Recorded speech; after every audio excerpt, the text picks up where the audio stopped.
Hello दोस्तों, आप लोगों का बहुत बहुत स्वागत है मेरे इस चैनल पे, जहां पर हम लोग फाइनेंशियली टॉक के नए एपिसोड के अंदर बात करने वाले हैं what is savings account, current account, overdraft और कैश क्रेडिट के बारे में। तो चलिए हम लोग वीडियो को स्टार्ट करते हैं। सबसे पहले स्टार्ट करते हैं व्हाट इज सेविंग अकाउंट। तो दोस्तों, सेविंग अकाउंट किसके लिए होता है? For any individual person, natural person के लिए सेविंग अकाउंट होता है और वो बंदा individual person can open a saving account. इसका प्राइमरी पर्पस क्या होता है? Is to save income. अब सेविंग अकाउंट जो बंदा ओपन करवाएगा उसका मतलब ये होगा ना, सेविंग्स, उसको सेविंग्स करनी होगी। तो उस पर जो उसको इंटरेस्ट मिलता है 4% to 6%, और कई बैंकें उसको जो कंपाउंडिंग करती है, यानी कि कोई मंथली कंपाउंडिंग करती है, कोई क्वार्टरली कंपाउंडिंग करती है, कोई हाफ ईयरली कंपाउंडिंग करती है। जैसे कि 4% मोस्टली जो बैंक्स होती है वो क्वार्टरली कंपाउंडिंग करती है। जैसे कि आपने अगर 100 रुपये जमा करवाएं तो उसका क्वार्टरली आपको 4% का रिटर्न, जो रिटर्न होता है वो तो ईयरली होगा आपका, 4% ईयरली बेसिस पे। तो जो उसका इंटरेस्ट होता है वो कंपाउंडिंग कैसे होगा? वो मंथली हो सकता है, क्वार्टरली हो सकता है या हाफ ईयरली हो सकता है। तो अब देखते हैं हम लोग कि करंट अकाउंट क्या होता है। करंट अकाउंट का प्राइमरी पर्पस सेविंग तो हो नहीं सकता ऑब्वियस है, इसका पर्पस होता है बिजनेस के लिए।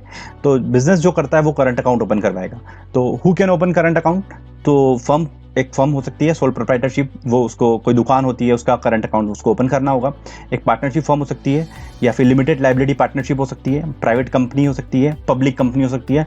इन सभी लोगों को, ट्रस्ट हुई, एसोसिएशंस हुए, इन सबको अपना एक करंट अकाउंट ओपन करवाना पड़ेगा। They can not open savings account.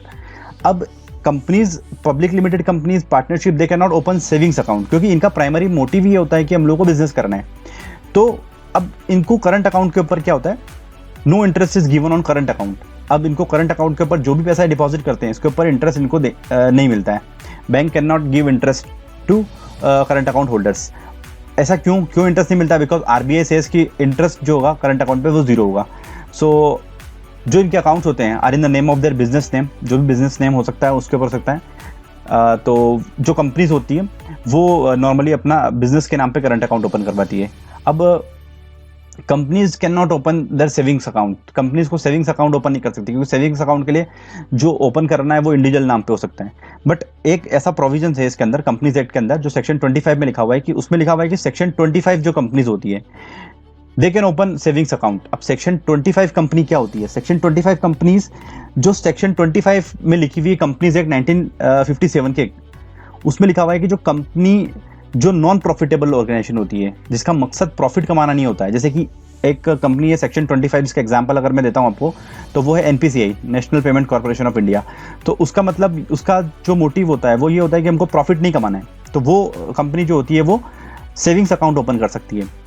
तो आई होप कि आपको करंट अकाउंट और सेविंग अकाउंट के अंदर थोड़ा सा डिफरेंस भी समझ में आया होगा कि तो आप इंडिविजुअल पर्सन है तो आपके लिए सेविंग्स अकाउंट आपको बैंक में ओपन करना है तो सेविंग्स अकाउंट आप ओपन कर सकते हैं, जिस पर आपको इंटरेस्ट भी मिलेगा। तो दो और अकाउंट देखते हैं हम लोग अभी कि what is overdraft and cash credit. अब ओवरड्राफ्ट और कैश क्रेडिट क्या होता है? बैंक के दोनों एसेट प्रोडक्ट है। अगर बैंक ओवरड्राफ्ट देती है, कैश क्रेडिट देती, तो ओवरड्राफ्ट क्या होता है? ओवरड्राफ्ट जो नॉर्मली हम लोग इसको बोलते हैं ओडी। तो एफडी अगर आप करवाते हैं उसके अगेंस्ट में आपको कभी भी ओडी मिल जाती है तो वो ओवरड्राफ्ट मतलब जो आपका ऑलरेडी फंड रखा हुआ है तो उसके अगेंस्ट में, आप एफडी रखी हुई तो उसके अगेंस्ट में आप ओडी ले सकते हो। या फिर इसका तरीका ये भी होता है कि आपको कभी सेविंग्स अकाउंट के ऊपर, आप बैंक के डिस्क्रिप्शन के ऊपर होता है, बैंक आपको ओडी दे सकती है।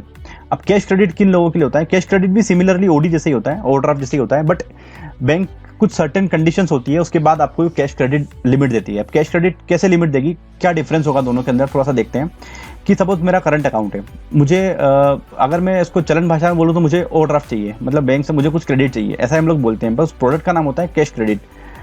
अब बैंक को, अगर किसी को करंट अकाउंट है, किसी के पास 3-4 साल का करंट अकाउंट है, उसका ट्रांजेक्शन बैंक देखती आ रही है, तो बैंक उसको क्या करती है? उसके ट्रांजेक्शन बेसिस पे, उसके स्टॉक स्टेटमेंट के बेसिस पे उसको कैश क्रेडिट प्रोवाइड कर देती है।